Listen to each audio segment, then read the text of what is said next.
욥기서 21장 17절부터 33절까지의 말씀을 제가 읽고 말씀 나누겠습니다.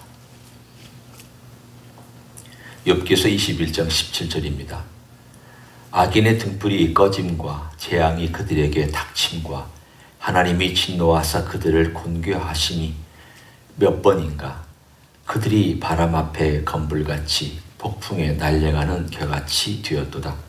하나님은 그의 죄악을 그의 자손들을 위하여 쌓아두시며 그에게 갚으실 것을 알게 하시기를 원하노라. 자기의 멸망을 자기의 눈으로 보게 하며 전능자의 진노를 마시게 할 것이니라. 그의 달수가 다하면 자기 집에 대하여 무슨 관계가 있겠느냐. 그러나 하나님께서는 높은 자들을 심판하시나니 누가 능히 하나님께 지식을 가르치겠느냐. 어떤 사람은 죽도록 기운이 충실하여 안전하며 평안하고 그의 그릇에는 젖이 가득하며 그의 골수는 윤택하고 어떤 사람은 마음의 고통을 품고 죽음으로 행복을 맛보지 못하는도다. 이 둘이 매한가지로 흙 속에 눕고 그들 위에 구더기가 덮이는구나. 내가 너희의 생각을 알고 너희가 나를 해하려는 속셈도 아노라. 너희의 말이 귀인의 집이 어디 있으며 악인의 살던 장막이 어디 있느냐 하는구나. 너희가 길 가는 사람들에게 묻지 아니하였느냐.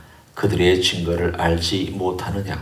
악인은 재난의 날을 위하여 남겨둔 바 되었고 진노의 날을 향하여 끌려가느니라. 누가 능히 그의 면전에서 그에게를 알려주며 누가 그의 소행을 보응하랴. 그를 무덤으로 메어가고 사람이 그 무덤을 지키리라. 그는 골짜기 흙덩이를 달게 여기리니 많은 사람들이 그보다 앞서 갔으며 모든 사람이 그의 뒤에 줄지었느니라. 아멘. 오늘 21장에 욥이 말하고 있는 내용은 사뭇 좀 헷갈리는 표현들이 많이 있습니다. 왜냐하면 친구들의 말을 인용해서 쓰고 그것을 반박하고 있기 때문입니다. 어디가 욥의 말이고 어디까지가 친구의 말인가를 잘 사실은 어떤 관찰이라든가 그들의 표현 방식을 통해서 볼 필요가 있습니다. 그러니까 예를 들면 여기 나와 있는 17절, 18절, 19절에 나와 있는 내용입니다. 첫째는 먼저 하나님께서 과연 악인을 심판하시느냐? 욥이 궁극적으로 심판하는 것을 의심하는 건 아닙니다. 지금 욥의 관심사는 우리가 살아있는 동안 그리고 내 자손이 살아있는 동안 몇 대라고 할 수는 없겠지만 적어도 한 서너 대에 걸쳐서 적어도 서너 대에 걸쳐서 살아있는 동안 정말 악인이 심판받느냐?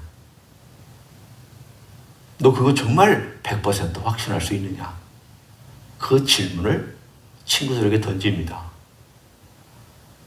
예를 들어 우리도 김일성, 김정일, 김정은 악하고 잔인하고 수많은 사람들을 죽인 그러한 독재자의 세대인데 3대까지 정권이 유지되고 있습니다. 하나님 바로 안 데려가시네. 이렇게 많은 사람들이 말씀합니다. 지금 욥이 갈등하고 있는 것이 그것입니다. 좀 더 크게 한번 생각해 봅니다. 아수르 제국. 세계에 있는 제국 중에 제일 잔인한 제국 넘버1은 아수르 제국입니다. 그런데 이 아수르 제국이 멸망할 때까지 물론 그 전에도 존재했지만 강성한 제국의 틀을 갖게 된 때부터 제국으로서 갑자기 멸망한 때까지 약 한 400년을 온 고대 근동 지방에 있는 나라는 그야말로 바싹 깨트려서 사람들을 남기지 아니할 정도로 잔인하게 그렇게 했는데도 400년을 갔습니다. 그럼 그 주변에 억울하게 죽은 사람들, 잔인하게 죽은 부녀들, 이러한 아기들, 이런 우리가 흔히 얘기하들 무고한 사람들이 죽어간 거에 대하여 하나님 살아계시냐? 그럼 그 3, 400년 동안 살아있으면서 그것을 지켜볼 사람이 어디 있습니까? 지금 욥이 문제를 제기하는 것은 바로 그런 문제입니다. 하나님께서 심판하시지 않는다가 문제가 아니라 너는 하나님께서 그렇게 그가 악인이라고 바로 심판하는 걸 받느냐? 아니 어떨 때는 그 다음 아들 때 심판하는 걸 받느냐? 어떨 때는 그 아들의 아들이 심판받는 거 받느냐? 나는 잘 모르겠다. 너희들은 확신하기를 그렇다. 하나님은 그렇게 이 세상에서 심판하신다라고 얘기를 하지만 내가 볼 때는 아니다. 오늘 그 얘기를 그들의 말을 인용해서 반박하고 있는 내용입니다. 여기에 18절과 19절이 바로 그런 내용입니다. 그들이 바람 앞에 검불같이 폭풍에 날려가는 겨같이 되었도다. 하나님은 그의 죄악을 그의 자손들을 위하여 쌓아두시며 그에게 갚으실 것을 알게 하시기를 원하노라. 이게 무슨 뜻이냐면요. 너희들이 말하기를 하나님이 그의 죄악을 그의 자손들을 위하여 쌓아두고 자손들을 심판하신다고 너희들이 말을 하지만 나는 내가 원하기는 나도 너희들처럼 그렇게 됐으면 좋겠다. 하나님 그렇게 갚아줬으면 좋겠다라고 내가 원한다. 그 뜻입니다. 나도 너희들처럼 그렇게 말하고 싶구나. 하나님께서 당대에 심판하시는지 그 다음 때 심판하시든지 그 다음 때에 심판해 주셨으면 좋겠다라고 나도 말하고 싶구나. 그 뜻입니다. 현실은 안 그렇다라는 부정적인 얘기를 지금 오늘 여기에서 욥이 하고 있습니다. 뿐만 아니라 22절에 보면 하나님 분명히 살아계신다. 하나님의 심판 살아있고 하나님 그분의 의도대로 주관하신다. 그렇지만 23절부터 26절까지 나는 너무 많은 모순들을 보고 있다. 거기 예를 들면 어떤 사람은 죽도록 기운이 충실하여 안전하며 평안하다. 악인인데도 불구하고 잘 먹고 잘 살다가 죽더라. 그 그릇에는 젖이 가득하다. 가난해지지도 않는다. 그의 골수는 윤택하다. 그런데 25절에 어떤 사람은 어떤 또 선량한 사람은 마음의 고통을 품고 죽음으로 행복을 맛보지도 못한다. 왜 이런 모순이 있으며 왜 이런 불공평한 케이스들이 내 눈앞에 많이 있느냐? 그리고 이 둘이 매한가지를 흙 속에 눕고 그들 위에 구더기가 덮이는구나. 이 세상에 딱 하나 공평한 것이 있다면 죽는다는 것뿐이다. 지금 욥은 친구들의 논리를 사실은 반박하고 있는 증거들을 계속해서 얘기하고 있습니다. 그러면서 오늘 친구들의 말을 또 28절부터 31절에도 인용합니다. 예를 들어 30절을 한번 보십시오. 악인은 재난의 날을 위하여 남겨둔 바 되었고 진노의 날을 향하여 끌려가느니라. 누가 능히 그의 면전에서 그에게를 알려주며 누가 그의 소용을 보응하랴 라고 너희들이 말하지만 그 뜻입니다. 하지만 32절과 33절은 반대를 얘기합니다. 하나를 얘기했다가 그걸 뒤집는 얘기를 해주는 겁니다. 32절과 33절이 무언지를 제가 설명합니다. 그를 무덤으로 메어가고 사람이 그 무덤을 지키리라. 이 말은 사람들이 그의 장례식에 많이 참석해서 악인이 죽었는데도 불구하고 거기 참석해서 같이 그 장례를 지켜주고 그 무덤에 사람들을 많이 세워서 그 무덤을 지켜주는 그런 복받은 죽은 다음에도 복받는 일이 있구나. 33절도 그 뜻입니다. 그의 골짜기의 흙덩이를 달게 여기리니 많은 사람들이 그보다 앞서갔으며 모든 사람이 그의 뒤에 줄지었느니라. 곧 그가 그의 장례 행렬도 굉장히 길거니와 그는 평안하게 흙덩이에 묻혀있구나. 그 얘기를 하고 있습니다. 왜 욥이 이런 많은 예를 들어가면서 얘기를 하고 있습니까? 새 친구는 한 가지 사실만 보고 자기에게 해당되는 케이스만 거기에다가 가져와서 자기들의 논리의 증거로 삼습니다. 우리가 얘기하다가 자기에게 불리한 조건들은 다 빼고 자기에게 유리한 것만 갖다가 붙여서 얘기하는 것이 인간의 습성 중에 하나입니다. 우리가 기억하는 것도 자기에게 불리한 기억들은 다 없애고 유리한 것만 기억하는 것이 인간입니다.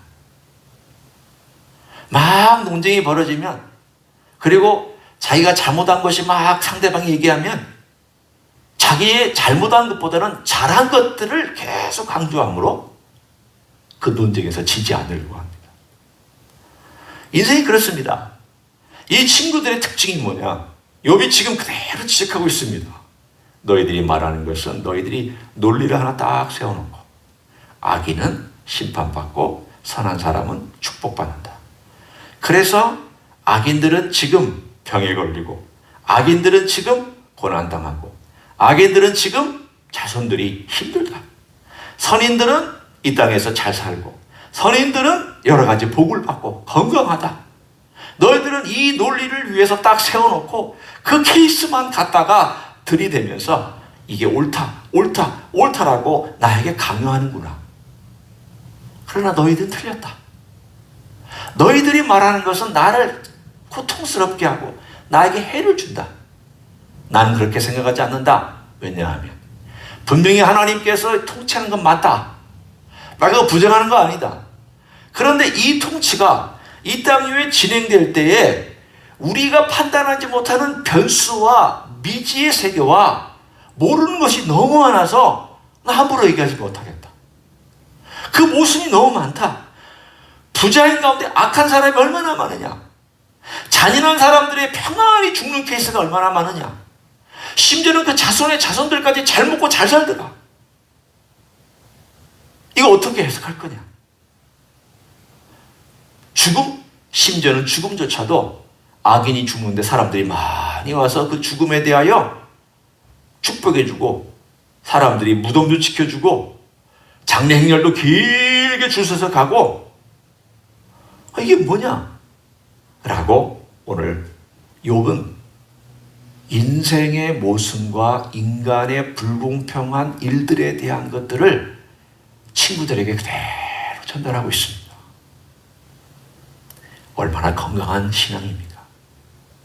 신앙은 너무 자주 많이 정답을 내리는 것이 신앙이 아닙니다. 우리는 무조건 정답 내리는데 빠릅니다. 저도 목사이기 때문에 참 정답이 빠르는 편입니다. 어떤 사람이 어떤 행동을 보면 그래서 그렇지. 그리고 어떤 일들을 보면 이건 원인이 이렇고 과정은 이렇고 결과는 이래. 우리가 신앙생활을 많이 하고 또 교회 생활도 많이 하다 보면 맞을 가능성이 있습니다. 제가 틀린다는 얘기 아닙니다. 그러나 틀릴 가능성도 많습니다. 우리는 함부로 사람 판단하지 말아야 되고 하나님의 일에 대해서도 함부로 예측하지 말아야 됩니다. 하나님께서 어떤 인간관계 속에서 얽히고 설켜서 예를 들면 두 사람이 원수가 되었을 때 내가 볼 때는 이 사람이 참 많이 잘못한 것 같아서 내가 이 사람을 막 뭐라고 해주고 싶은데 참아야 됩니다. 왜냐하면 어떤 연유로 인해서 이 일이 그렇게 됐는지에 대해 정확하게 아는 분은 하나님밖에 없습니다. 나는 다 모릅니다. 물론 우리는 그 일을 위해서 기도하고 그것 때문에 고민하고 어떻게든지 내가 두 사람 사이에 해결책이 되어주기 위해서 또 음으로 양으로 애를 쓰고 노력은 해야 되겠지만 함부로 판단하는 것에 대해서는 오늘 욥기가 21장에서 얘기해주고 있는 정확한 메시지가 있습니다. 함부로 판단하지 마라. 쉽게 판단하지 마라. 그리고 하나님의 하실 일을 네가 빼앗아가지 마라. 하나님이 하실 일을 하나님께 맡겨드리고 너는 그 선을 넘어가지 마라. 우리가 우리 인간의 한계 가운데서 넘어가지 말아야 될 선이 있습니다. 하나님의 주권이며 하나님의 능력이며 하나님께서 하실 일을 내가 뺏어가는 일들이 참 많습니다. 욥은 그 일에 대하여 하나님 아버지 앞에 나는 모른다 왜 하나님이 이렇게 하시는지 나는 잘 모르겠다. 그럼 우리는 이 생 살아가면서 어떻게 살아가야 되느냐? 그에 대한 보충으로 우리가 전도서 7장 14절과 16절을 우리가 한번 오늘 이 아침에 귀중한 교훈으로 갖기를 원합니다. 7장 14절 전도서 같은 지혜 문학입니다. 분위기도 사실은 어떤 면에서 보면 비슷합니다.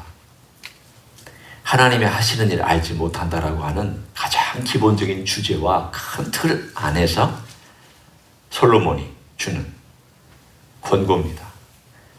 7장 14절 형통한 날에는 기뻐하고 곤고한 날에는 되돌아보아라.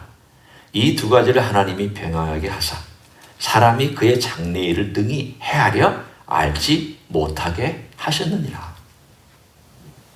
이 말은 무엇인가 하면 하나님이 곤고한 것도 주신다. 욥의 이야기죠. 그렇죠? 하나님께서 곤고한 것도 주시고 그런 나를 주셨을 때에는 하나님 앞에 와서 되돌아봐라. 하나님께서 어떤 일을 하실지는 우리가 정말 모른다. 왜 고난 주셨느냐? 어떨 때는 하나님이 직접 주신 것도 있고 사탄이 준 것을 하나님이 허락하실 수도 있고 네가 스스로 불러들인 것도 있고 환경 때문에 그런 것도 있고 남이 해를 끼친 것도 있고 우리는 그 모든 복잡한 건 모른다. 또 그 목적도 우리는 모른다. 하나님께서 너를 훈련시킬 수 있는 그런 것인지 아니면 전체의 어떤 나라를 하나님께서 돌보고 인도해 가시고 혹은 심판하시는 과정 속에서 너도 그 한 일부이기 때문에 그 고통을 받아야 되는 것인지 이런 모든 것들을 우리는 다 모르지만 하나님이 너에게 좋은 환경을 주시고 그러면 감사하면서 기뻐할 줄 알아라. 그러나 곤고한 날이 오면은 가만히 앉아서 기도하고 생각하고 묵상하고 그리고 하나님 아버지 앞에 제가 어떻게 살면 되겠습니까? 라고 생각하라. 왜 하나님께서 이것을 병행하여 주셨는지 아느냐? 왜 크리스찬들에게도 이것을 병행하면서 주시는지 아느냐? 너 교만하지 말라고. 너 네 인생을 네가 살지 말라고. 네가 함부로 판단하지 말라고. 아, 신앙은 이렇게 살면 이렇게 됩니다. 이렇게만 하면 복 받습니다. 함부로 말하지 말라고 그렇게 얘기하시는 것이다. 그 뜻입니다. 함부로 말하지 말아야 됩니다. 예수 믿으면 잘 됩니다. 예, 천국 가니까 잘 되는 거지만 이 세상에서 잘 안 될 수 있습니다. 예수 믿으면 건강합니다. 아니요, 예수 믿어도 아플 수 있습니다. 암에 걸릴 수 있습니다. 자식들 힘들 수 있습니다. 우리는 너무나도 간단한 사실을 가지고 그걸 남에게 잣대를 들이대고 얘기하는 것 우리는 쉽게 하지 말아야 합니다. 오늘 여기 있는 것처럼 너가 그런 일이 있거든 돌아가 스스로를 돌아보며 남을 판단하기 전에 하나님께서 왜 이런 고난을 주셨는가 돌아봐라. 그리고 16절에 거기에 또 다른 멋진 교훈을 줍니다. 지나치게 의인이 되지도 말며 지나치게 지혜라도 되지 말라. 어찌하여 스스로 패망하게 하겠느냐. 이 말은 너희가 의를 행하지도 말고 지혜를 구하지도 말라 그 뜻이 아닙니다. 무슨 말이냐면 과하게 너희의 의를 드러내려고 하나님 의지하지 않냐고 의를 드러내는 자기의 의인의 삶을 살지 말고 하나님의 지혜를 의지하지 아니고 내가 지혜롭다라고 생각해서 내 지혜를 가지고 모든 것을 하나님 대신해서 판단하는 그러한 지혜, 남들이 볼 때 지혜라고 하는 끝판을 달리려고 하지 말라는 것입니다. 모르면 모른다고 얘기하고 잘 판단하기 어려우면 제가 정말 모르겠습니다라고 얘기해야지. 모르면서도 아는 체하고 다 아는 것처럼 얘기하고 남에 대해서도 함부로 간섭해서 얘기하고 그 사람은 그래서 그렇다라고 얘기하는 그런 지혜자가 되지 말라 그 뜻입니다. 오늘 전도서 7장 14절 16절과 욥기서 21장은 우리들에게 말씀합니다. 진정한 지혜자는 우리 주님밖에 없습니다. 진정한 통치자도 우리 주님밖에 없습니다. 진정으로 우리의 삶의 모든 것을 다 아는 원인을 완전히 100% 파악한 분도 주님밖에 없습니다. 우리의 주권자도 주님밖에 없습니다. 그러면 주님이 주권자시면 그 주권 앞에 복종할 줄 알고 내가 주권자가 될 수도 안 되고 모든 원인과 결과도 아시는 분은 주님밖에 없으므로 내가 함부로 원인과 결과를 얘기해서도 안 되고 이 모든 일들에 대하여서 내가 함부로 얘기하지 않고 늘 주님 앞에 겸손히 그리고 주님의 지혜도 구하고 주님의 인도도 구하는 그런 삶을 너는 살아가야 한다. 이것이 오늘 욥기서와 전도서 7장이 가르치는 교훈인 줄로 믿습니다.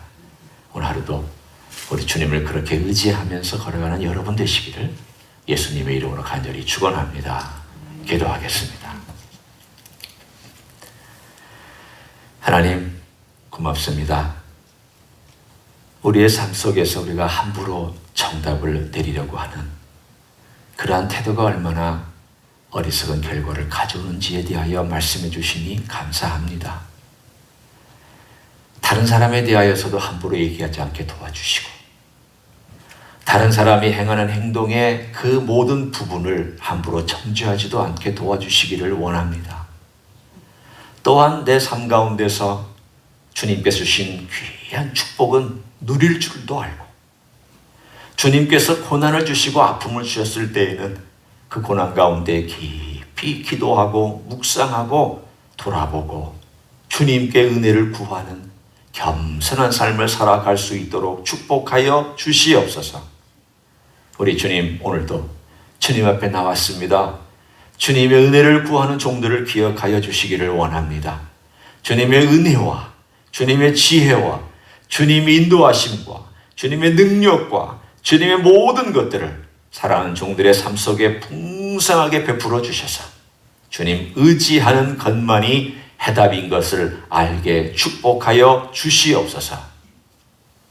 이제는 우리 구주 예수 그리스도의 은혜와 하나님 아버지의 극진하신 사랑과 성령 하나님 교통하심의 역사가 오늘도 우리 주 예수 그리스도 외에는 지혜가 없고 우리 주 예수 그리스도 외에는 목자가 없고 우리 주 예수 그리스도 외에는 따라갈 자가 없는 것을 알고 오늘도 주님의 주권 앞에 인도하심 앞에 삶을 맡겨드리며 걸어가기를 소원하는 이 자리에 참여한 모든 종들 위에와 주임대 희스교회 위에와 이민교회들과 한국교회들과 선교사님들 위해 이제부터 영원히 함께 하실지어다. 아멘.